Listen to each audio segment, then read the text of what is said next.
Randy Bosch 1960 онд Америкийн Maryland мужид төрж 2008 онд хорт авдрын улмаас хороогийн мөнх бусыг үтсэн. Энэ бол тэр хэрхэн өвчнөд тэмцсэн тухай бол биш. Энэ бол тэр бага насны мөрөөдлөө хэрхэн биелүүлсэн тухай юм. Өнөөдрийн дугаарын гол эзэн болох Randy бол 2 хүү, 1 охины аав. Тэр амьдралынхаа хамгийн сүүлийн мөч хүртлээр сайн эцэг байсан ч эхнэр нэг л асуудалд бухимдалтай байж. Учир нь гэвэл түүн тийм ч цаг хугацаа үлдээгүй байхад тэр өдрийн ихэнх цагийг гэрийнхээ ажлын ширээнээр өнгөрүүлж. Яагаад вэ гэж вэ? Тэр бяцхан үр хүүхдүүдтэй аав нь хэн байсан тухай өөрийн үгээр үлдээх гэж тэр. Пенсильвани мужийн Carnegie Mellon гэх их сургууль байдаг. Дэлхийн топ 50 их сургуулиудын нэг. Тус сургууль жил болгон болдог уламжлалын арга хэмжээ байдаг. Тэр бол сүүлчил лекц нэртэй зураг лекц. Randy тус лекцэд илтгэгчээр өргөцсөн юм. Түүний хувьд бол яг л утгаараа сүүлчил лекц байсан. Ингээд тэр хүүхэд ахуй мөрөөдлөө биелүүлэх гарчгаар сүүлчил лекцэд тавьсан. Randy өөрөө их сургууль багшлаг байсан учраас ярих арга техникийн хувьд бол үнэхээр маргаангүй нэг юм. Өнөөдөр түүний лекц сэдвүүдээр 21 сая үзэлттэй. Хожим түүний лекц ном болоод Монгол дээр бас орчуулагдсан байгаа. Энэ удаагийн дугаараар түүний лекцийг урангуулад ярих болно. Ном маань өөрөө бараг түүний намтар гэж хэлж болох болохоор олон хэсгүүдийг алгасаад маш товч тодорхой ярих тул ирээдүйн таалагдал үргэлжлүүлээд ном авч уншаарай гэж хүсье. Гол агуулгад орохоос өмнө энэ удаагийн дугаарыг Германы Denk Pharma магнез актив бүтээгдэхүүний туслалцаатаагаар та бүхэнд хүргэж байна. Магний бол хүний биед нэг хэрэгцээтэй 7 эрдэнэс нэг гэж явдаг. Магний дутагдсанаас болоод нойргуудах, анхаарал төвлөрөл муудах, ядаргаанаас ангижрахгүй байх, булчин сүрэмсний асуудал орох гэх мэт маш олон сөргөөр дагавартай. Харин магнез актив маань хүний бие өдөрт авах хэвээр магнийг агуулсан байдаг бөгөөд түрүү хэлсэн бүх асуудлуудад нэмэртэй нэмэлт бүтээгдэхүүн байгаа. Ялангуяа хэрвээ та спортоор хичээлдэг, ажлын стресс ихтэй, мөн түншлэн жирэмсэн хөхөл бол сонирхоорой гэж хэлмээр байна. Та магнез актив бүтээгдэхүүнээ өөрт хамгийн ойрхон эмийн сангуудаас худалдаж авах боломжтой байгаа шүү. Ингээд гол сэтгэлд орцгоё. Юмыг яаж мэдэх вэ? Учрыг нь олгүй ирсэн хүн байж магад. Та тэр компьютер томографийн зургийг харж байгаа бол миний илгэнд ойролцоогоор 10 автор бий. Надад зохиодоо амьдрах 3-6 сарын хугацаа үлдсэн гэж хэмжүүлсэн. Сарын өмнө ингэж хэлсэн гэхээр та бүхэн математикийн ганцхан номёгоор тооцоолж чадах байх. За ийм л юм болсон. Би үүнийг өөрчилж чадахгүй. Тийм болохоор үүнд яаж хариу үйлдэл үзүүлэхээ шийдэх учиртай. Оногцсон үзрийг өөрчилж чадахгүйгээс хойш яаж тоглох бол бодхон зүйтэй байх. Хэрвээ та өнөөдөр сэтгэлээр унаж депрессийн хүн харна гэсэн төсөөлттэй байсан бол уучлаарай. Та бүхний хүлээлт нүрч чадахгүй байх нь. Гэтэ би өөрт тохиолдсон нөхцөл байдлыг үүсгэж байгаа гэсэн үг бол биш. Би юу болж байгааг маш сайн тэр ойлгож байгаа. Яг үндэ миний бие биялдар энд байгаа хэн бүхнээс илүү сэргийг ирч хүчээр дүүрэн байгаа. Итгэхгүй бол би та бүхнээс найгаад үзүүлье. Тэгэхээр хамгийн ихэнд өнөөдрийн лекцээр би юу ярихгүйгээ та бүхэнд танилцуулъя. Хавдрын талаар энэ сэдвт би бүр хангалттай их цаг зарцуулсан. Одоо тоохож байсан. Дараа нь ихнэр хүүхдийн талаар тэдний талаар нөлөөс тусаахгүй ярих хүртлээр би тийм их хүчтэй хүн бол биш. Тийм болохоор энэ сэдвийг бас ярихгүй. Сүнслэг ертөнц болон шашны талаараас ярихгүй. Яг өвхлийн ирэмт ирээд Windows-оос Macintosh шинжтэнд орсны өвдөж бол орсон л доо. За тэгвэл өнөөдөр би та бүхэнд юу ярих юм бэ гэвэл миний хүүхэд насны мөрөөдөл болон үүнийг хэрхэн биелүүлснэ ярина. Би бол маш азтай хүн. Мөрөөдөл биелнэ гэдэгт итгэж өдий бол явсан тал дээр мөн бусдын мөрөөдлийг биелүүлэхэд туссан тал дээр тунчиг азтай. Та бүхэн ч санал нийлэх байх. Нас ахих тусам өөрийн мөрөөдлөөс илүү хүний мөрөөдлийг биелүүлэх нь илүү сонирхолтой санагдаж эхэлдэг. Тэгэхээр миний бага насны мөрөөдөл юу байсан бэ? Эхний мөрөөдөл бол жингүүдэж үзэх. Ер нь мөрөөдөл тодорхой байх тусам сайн. Тэр жил хүндрэлтэй анхны удаа саран дээр буусныг хичээлэхүү. Хүүхэд бүр сансрын нисэж болохыг хүсдэг байв. Харин би хар багасаа л наасаа намайг хүсэхгүй гэдгийг мэддэг байв. Тийм болохоор сансрын нисэж болох бол миний мөрөөдөл биш байлаа. Би зүгээр жингүүдэл агаар дээр хөвж үзмээр байсан юм. Тэгээд орлож үзлээ.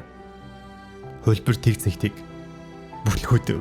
Тэгээ хожим наасад бүүлжүүлдэг сүлт од гэж нэрлэгддэг онгоц байдгийг олж мэдсэн юм л да. НАСА-гийнхан сансрын нисгэгчдийг жингүүдлийн орчинд тасах зорилгоор тэдний онгоцон суулгаад хурдтай дээшилж доошилж муруу нислэг үйлдснээр 20-30 секунд энэ мэдрэмжийг авах боломжтой байдаг байв. Коллежийн оюутнуудтайгаа нийлээд нэг тэмцээнд төрүүлэх юм бол энэ онгоцон суух эрхийг олж байлаа. Тэгээд оюутнуудтайгаа баг болж нийлээд оролцсон чинь харин төрүүлчтэй. Би ч тухайн үед хамт суухан дээгээд бүр нүл тоглол. Бараг оюутнуудаас ч илүү сэтгэл оглсон байх. Гэтэ таагүй мэдээ сонслоо. Удирдах багш нь цуг нисэх боломжгүй юм байна. Энэ үед миний өмнө тоосгаан босч ирсэн. Би энэ хааныг яаж иж байгаа л тойрч гарна гэж бодоод хамгийн л хуулийн зоргыг хаагаар шидэв. Тэгээ би олсон шүү. НАСА оюутнуудтайгаа адилхан нэг хотоос ирсэн нэг сэтгүүлчийг цуг аваад явна гэж бичиж. Ингээ би НАСА руу залгаад удирдах багшийг үүргээсээ халахдах үүрэгтэл болон сэтгүүлчээр хамрагдах үүрэгтлөө давхар явуулсан юм. НАСА ч надад хэлсэн л дээ. Гэхдээ та арай л шир юм биш үү гэж. Гэхдээ энэ тактик маань амжилттай хэрэгжсэн. Тухайн жилдээ би оюутнуудынхаа хамт анхны удаа шингүүдэж 40 жилийн дараа энэ хүүхэд насны мөрөөдлөө биелүүлсэн юм. Энэ бол өнөөдөр хожим дахиад ярих миний сурч авсан зүйлүүд юм нэг. Өөрөө төрүүлж хөдөлснөөр бүхнийг хялбар болгох арга. Мөрөөл дугаар 1 бол ийхүү биелэлтэй болсон. Миний бас нэгэн мөрөөдөл бол Америкийн хөл өмгийн лиг тоглох явдал байлаа. Та бүхний харж байгаагаар тэр мөрөөдлөө биелээгүйч мөрөөдлөө биелүүлсэн шилжүүлэх зүйлийг би олж авсан гэж боддог. Би яг 9 настайдаа багт орсон. Лиг дотор хамгийн жижигхэн биетэй байлаа.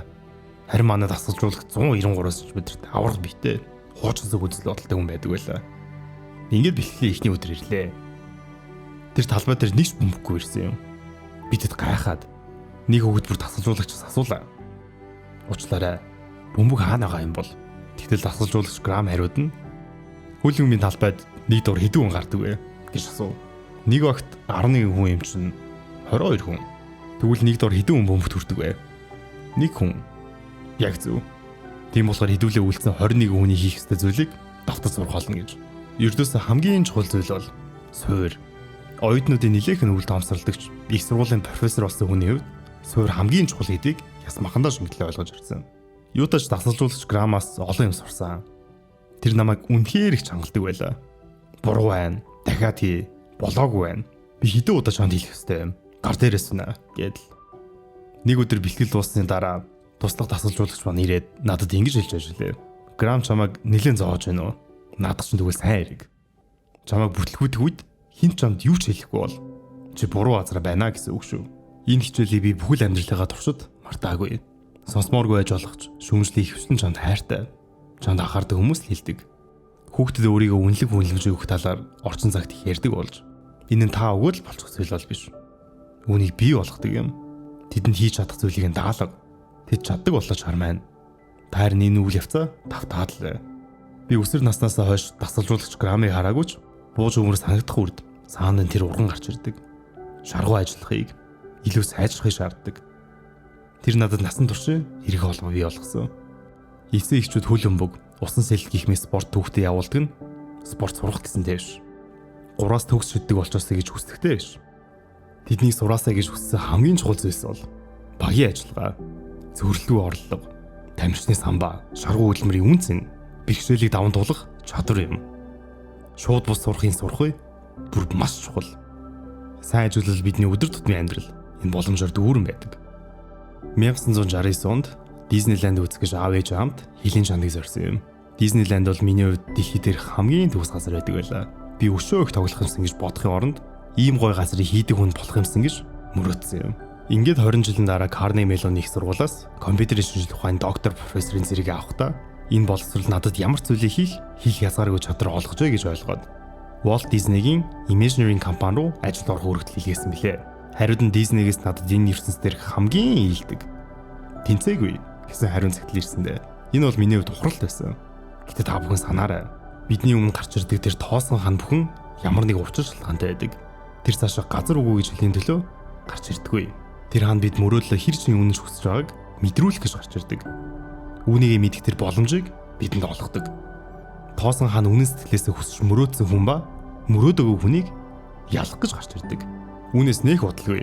Disney-гийн Imagineering компани виртуал бодит байдал буюу VR технологи дээр ажиллаж байгаа би олж мэдлээ. Миний мэргэжилтэд өстой яг сайхан таарч байлаа. Дээрээс нэмээд тухайн үед би Америк нэгдсэн улсын балан хамгаалах яамд VR-ийн судалгааны ажлуудаа мэдээлдэг байсан юм л да. Үүнийг ашиглаад Disney-рээ салглаа.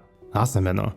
Би балан хамгаалах яамтай хамтран ажилладаг VR-ийн судлаач хүн байгаа юм аа. Ингээд ярьсны эцэс төслийн багийг удирддаг Джон Сноуди гэдэг залуутай холбогдов.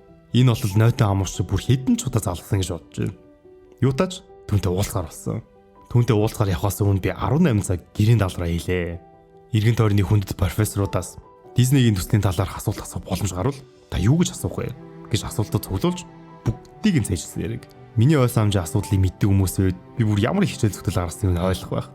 Энэ маш амжилттай болсон. Джон намайг ёстой салбартаа мэрэгсэн мундаг хүн байна да гэж бодсон байх. Үн хэрэгтэй би чинь зүгээр л хүмүүсийн асуултыг дамжуулж асуусан юм шүү дээ. Ер нь ухаантай харагдах бол амархан. Уулзлын цаг маань өндөрлөх төгөж би гоо сэдвт орлоо. Хамт туршлага солилцсонгоо танад 6 сарын хугацаатаагаар ажиллаж үзнээр байгаа хэллээ. Оролдол үзье. Джон зөвшөөрөв. Би түүний энэ үг нь үнэхээр дуртай. Түүнээс сурсан зүйлсийн яриул хамгийн багадаа цаг болох байхаа. Гэтэ нэгийг онцлоод хэлвэл бусдад цаг гарга. Цаг гаргаад хангалттай сайн хүлээсвэр. Тэгвэл чамайг гайхшруулах болно. Хэрвээ хэнийг бухимдаад байгаа юм бол чи түн цаг гаргаж өгөөгүй гэсэн үг. Тэм болохоор дахиад жаахан багахан зэрэг хүлээгээд л өгч. Энэ үг надад хүчтэй. Бүр маш гүн гүнзгийс огтж байсан. Ёстой үндэл гэж бодсон. Юу тач би тохиролцоонд хүрсэн. 6 сарын хугацаанд төсөлд оролцоод хамтарсан судалгааны ажил нийтлэхээр болов. Хожим сонсохны Disney-гийн Imagineering компанийн хувьд ийм гэрээ хийсэн анхны бөгөөд эцсийн юм шиг байлээ. Калифорни ирмэгцээ би задгаа дайвартай машина унаад Imagineering компани явлаа. Зуны халуун шөнө би Disney-гийн Аратныхаа Арслан киноны дууг чангалчихсан явсан юм. Барилгын ажуугаар давхин өнгөрөх үед нулимс хацрыг минь дагаварсаж эхэлсэн.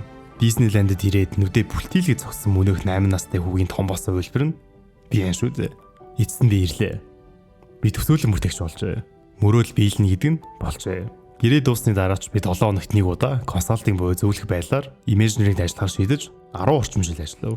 Ингээд би их сургуультай босож очиж бусдын мөрөөлийг биелүүлэхээр ханзуу шамцсан юм. За энхүү энэ удаагийн дугаараа өндөрлөж байна. Түүний лекц бол ном дээрх үйл явдлуудын 20 орчим хувийг л хуваалцлаа. Номын үлдсэн хэсэгт бусдын мөрөөлийг биелүүлэх нь гэр бүлийнхаа тухай, амьдралынхаа туршид олж авсан хамгийн чухал сургамжууд гээд үнэхэрийн сургамжаар дүүрэн сэтгэл хүргэц дорынууд байгаа. Хэрвээ тань таалагдсан бол номоо худалдаж аваасай гэж хүсье. Дуустал нь хамт байсан баярлалаа. Дараагийн дугаараар уулзъя. Баярлалаа. Баяртай.